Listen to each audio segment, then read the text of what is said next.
बाबा जी की प्यारी संगत जी, राधा स्वामी जी। इस साखी में संत महात्माओं ने समझाया, अगर कोई सत्संगी प्रेमी या शिष्य अपने गुरु पे अटूट विश्वास रखता है, अपने गुरु पे पूर्ण विश्वास रखता है, तो गुरु हमेशा उसके साथ खड़ा है, उसका साथ देगा। कई सत्संगी ऐसे होते हैं जिनको सत्संगी बने हुए को 4 दिन नहीं हुए, वो अपने कारोबार में पैसे लगाते हैं, किसी फैक्ट्री में पैसे डालते हैं और उसमें बढ़ोतरी नहीं होती, उसमें घाटा आ जाता है। तो वे सत्संगी सोचने लगते हैं कि हमने गुरु का सत्संग सुना, गुरु के दर्शन किए, हमने गुरु बनाया, लेकिन हमारा फायदा नहीं हुआ। जो सत्संगी गुरु से मांगता है वो अपने आप में बहुत बड़ा मूर्ख है, क्योंकि परमात्मा हर इंसान के अंदर है और परमात्मा को सब मालूम है कि किसको क्या चाहिए, किसकी क्या जरूरत है, किसको कब क्या मिलेगा। संगत जी, सबसे बड़ी बात है विश्वास की। एक कहावत है, आपने सुनी होगी, अगर आप पत्थर पे भी विश्वास करोगे वो भी एक दिन आपका साथ जरूर देगा। सबसे बड़ी बात है संगत जी विश्वास की। महात्मा हमें अपने अनुभव से समझाते हैं, जिस परमात्मा की हमें तलाश है और जिस परमात्मा से मिलकर हमारी आत्मा हमेशा के लिए मरण जन्म के दुखों से बच सकती है, वह कहीं बाहर नहीं है, वह हर एक के शरीर के अंदर है। जिसे मिला है अपने अंदर ही मिला है और जिसे भी मिलेगा अपने अंदर ही मिलेगा। एक सत्संगी था, बहुत बड़ा सत्संगी, भजन सुमरिन करता था और भजन सुमरिन कई कई घंटे भजन सुमरिन करता था। भजन सुमरिन उसका अंदर का पर्दा खुल गया, उसने नाम का रस चख लिया और वो ऊपर तक जाने लग गया। गुरु ने उसको हर नजारा दिखाया, हर नजारा के दर्शन कराए, लेकिन उसके मन में लालच आ गया। वो एक सत्संगी था, वो था किसान, और उसने भजन सिमरन में बैठे बैठे गुरु से कुछ मांग लिया कि गुरु जी, मेरे को इस चीज की जरूरत है, मुझे ये चाहिए, मुझे वो चाहिए, मुझे ये दे दो, मुझे वो दे दो, कोई भी गाड़ी घोड़ा उसने गुरु से डिमांड की। उसके बाद से उस सत्संगी का कभी भी भजन सिमरन में ध्यान नहीं लगा। वो सत्संगी ये भूल गया, जिस संत ने आपको इतने नजारे दिखा दिए, नाम का रस दे दिया, धुन सुनाई देने लग गई और ब्रह्मांड के नजारे दिखा दिए, आपकी रूह को ऊपर तक ले गया, तो उसके बाद भी आपको इन चीजों की इतनी भूख कि मेरे को ये चाहिए, मेरे को गाड़ी चाहिए, मेरे को ट्रैक्टर चाहिए, मेरे को ये चाहिए, उसके बाद कभी भी उस सत्संगी का ध्यान भजन सिमरन में नहीं लगा। और ना ही जब भी वो सत्संगी कभी डेरे में गया, डेरे में जाने से पहले उसके मन में हलचल उठती और वो वापिस अपने घर आ जाता। उसके बाद कभी भी वो सत्संगी डेरे में नहीं जा सका। जब गुरु परमात्मा का बुलावा आएगा तब ही वो सत्संगी वहां जा पाएगा। संगत जी, ऐसा ही वाक्य मैं मेरी आप बीती का सुनाता हूँ। मेरी फैमिली सत्संगी है, मेरी सारी फैमिली सत्संगी है। जब मैं पैदा हुआ, 1 महीने का था, तो मेरी फैमिली बार बार सुनाती है, मेरे माता जी, मेरे फादर जी, कि जब तुम पैदा हुए 1 महीने के थे तो तूने अपनी माँ का दूध पीना बंद कर दिया। 1 महीने से तूने अपनी माँ का दूध नहीं पिया। एक दिन मेरी माता जी को रात में सपना आया। सपने में उसको 4 यमदूत दिखाई दिए। मेरी माता जी को रात को सपना आया और सपने में 4 यमदूत, जो बड़ी बड़ी पीली पीली आंखों वाले, जिनके सिर पे बड़े बड़े सींग थे, और उन्होंने मिट्टी का एक गहरा खड्डा खोद रखा। और मेरी माता जी ने जब उनसे पूछा कि आप कौन हो, तो वो यमदूत बोले कि हम इस लड़के को लेने आए हैं। जब मेरी माता जी ने अपने गुरु का स्मरण किया, अपने गुरु को याद किया, तब हजूर महाराज चरण सिंह जी प्रकट हुए। उनके हाथ में हजूर महाराज चरण सिंह जी ने उस छड़ी से उन यमदूतों को भगाया और उसके बाद वो खड्डा मिट्टी से भर गया। और हजूर महाराज चरण सिंह जी ने मेरी माता जी को कहा, बेटा, अब घबराने की कोई बात नहीं है, आपका बेटा सुरक्षित है, अब आपके बेटे को कोई खतरा नहीं है। अगली सुबह मैं दूध पीने लग गया। अगली सुबह मैं अपनी माता जी का दूध पीने लग गया। अपने गुरु के ऊपर अगर पूर्ण विश्वास है, गुरु हमेशा हमारे साथ खड़ा है, हमेशा हमारा साथ देगा। जिसे मिला है अपने अंदर ही मिला है, और जिसे भी मिलेगा अपने अंदर ही मिलेगा। इसलिए अगर कोई लेबोरेटरी प्रयोगशाला जिसके अंदर जाकर हमें परमात्मा से मिलने की खोज या रिसर्च करनी है, तो वह केवल हमारा शरीर ही है। जिस परमात्मा ने सारे जग को जीवन दिया, इस सृष्टि की रचना की, और जो सबका दाता है, सबकी संभाल और रखवाली करता है, वह परमात्मा इस शरीर के अंदर रहता है। हमारा यह शरीर केवल आत्मा के रहने की ही गुफा नहीं है, वह परमात्मा भी जो अलख और अगम है, इस गुफा यानी शरीर के अंदर ही है। वह परमात्मा खुद हमारे शरीर के अंदर बैठा हुआ है। हम उसे बाहरी आंखों के द्वारा बाहर ढूंढने की कोशिश करते हैं। हम उसे बाहरी आंखों के द्वारा बाहर ढूंढने की कोशिश करते हैं। वह हमें कैसे नजर आ सकता है? हम मन मुख हैं, मुग्ध और गवार हैं।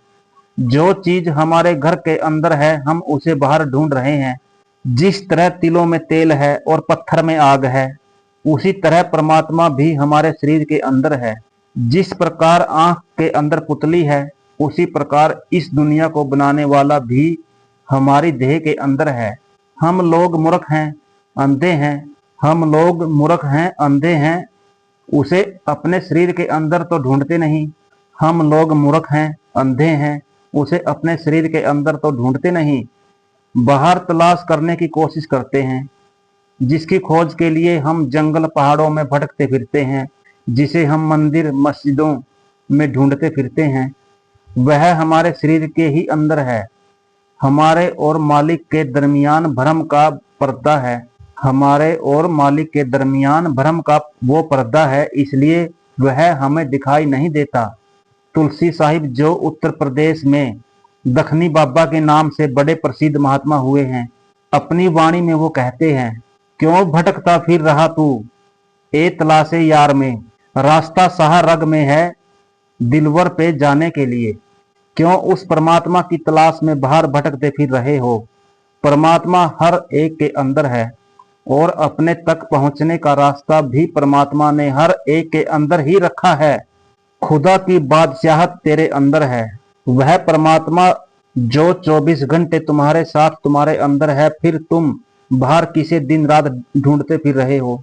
जिस परमात्मा ने दुनिया की रचना की है, वह 24 घंटे तुम्हारे साथ साथ है। लेकिन हम दुनिया के जीव अपनी देह के अंदर जाकर कभी परमात्मा की खोज करने की कोशिश नहीं करते।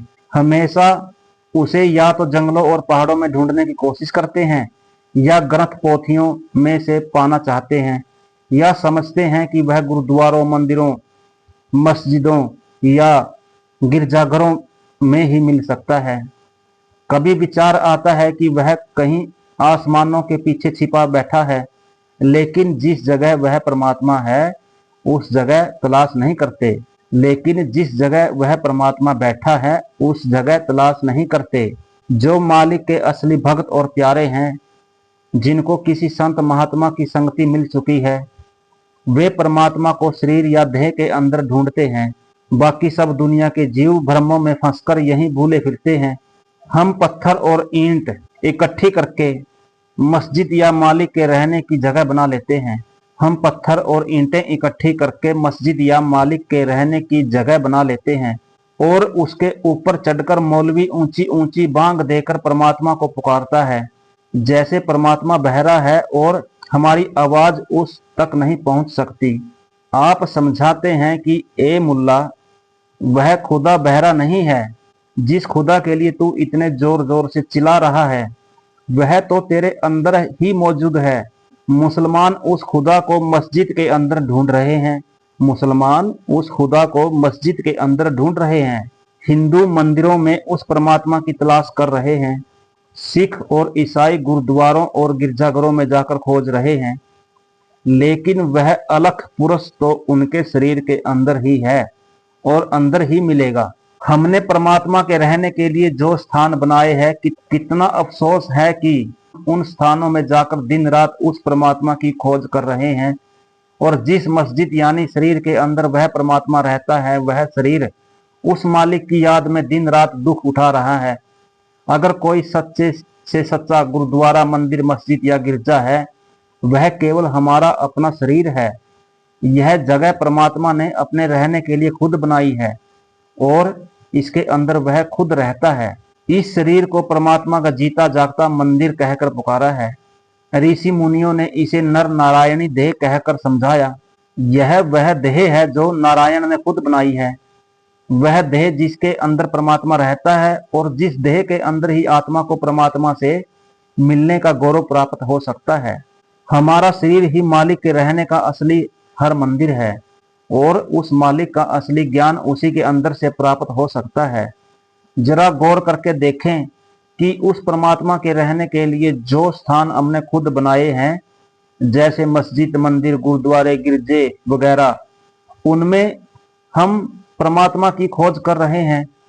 वो शरीर जो परमात्मा ने खुद अपने रहने के लिए बनाया है और जिसमें वह खुद बैठा हुआ है, हम अपने धार्मिक स्थानों को कितना साफ सुथरा रखते हैं, जरा सी भी गंदगी वहां नहीं रहने देते, धूप वगैरह जलाते हैं, वहां कोई बुरा कर्म नहीं करते, किसी से कोई बुरा शब्द तक नहीं कहते, क्योंकि हम समझते हैं कि यह मालिक के रहने का स्थान है। उस स्थानों की पवित्रता बनाए रखना चाहते हैं, लेकिन जो जगह मालिक ने खुद अपने रहने के लिए बनाई है और जिसके अंदर वह परमात्मा खुद बैठा हुआ है, यानी हमारा शरीर, उसको किस प्रकार दिन रात गंदगी से भर रहे हैं। कभी मांस और शराब उसके अंदर डालते हैं, कभी उसके अंदर बैठकर बुरे बुरे विचार उठाते हैं और पाप और खोटे कर्म करते हैं। अपनी बनाई हुई चीज की तो कदर करते हैं, जो मालिक ने खुद अपने रहने के लिए जगह बनाई हुई है उसकी कदर नहीं करते। कई बार तो इतिहास पढ़कर बड़ी शर्म महसूस होती है कि अगर हमारे बनाए हुए किसी मंदिर, मस्जिद, गुरुद्वारे या गिरजे की किसी दीवार में गलती से भी एक दरार आ जाती है तो हम उस परमात्मा के बनाए हुए हर मंदिरों को हजारों की संख्या में गिराने को तैयार हो जाते हैं। इतिहास गवाह है कि जिन धर्म स्थानों को लेकर कितने युद्ध और झगड़े हुए, इतने खून खराबे हुए, कितने बच्चे अनाथ हुए, कितनी औरतें विधवा हुई, और हम फक्र और गौरव करते हैं। अपने आप को धर्म के रक्षक, मजहब के रखवाले समझते हैं और शाहिदाने मिल्लत कहलाते हैं। सब दुनिया के जीव तेरे अपने पैदा किए हुए हैं और तू खुद ही हर एक के अंदर बैठा हुआ है। नीच और बुरा तो मैं उसे कहूँ जिसके अंदर कोई और हो या जिसे किसी और ने पैदा किया हो। वह सच्ची ज्योति थी जो हर उस मनुष्य को जो संसार में आता है प्रकाशवान बनाती है। वह जगत में था और उसी ने जगत को रचा, परंतु जगत ने उसे नहीं जाना। उस परमात्मा का नूर और प्रकाश हर एक के अंदर है। न कोई बुरा है न कोई अच्छा है, सब अपने अपने कर्मों के अनुसार अपना अपना हिसाब दे रहे हैं। इसलिए महात्मा समझाते हैं कि उस परमात्मा की खोज बाहर नहीं बल्कि अपने शरीर के अंदर ही करनी चाहिए और किसी से नफरत नहीं करनी चाहिए। संगत जी, ये थी साखी। गुरु पे विश्वास, गुरु के प्रति विश्वास।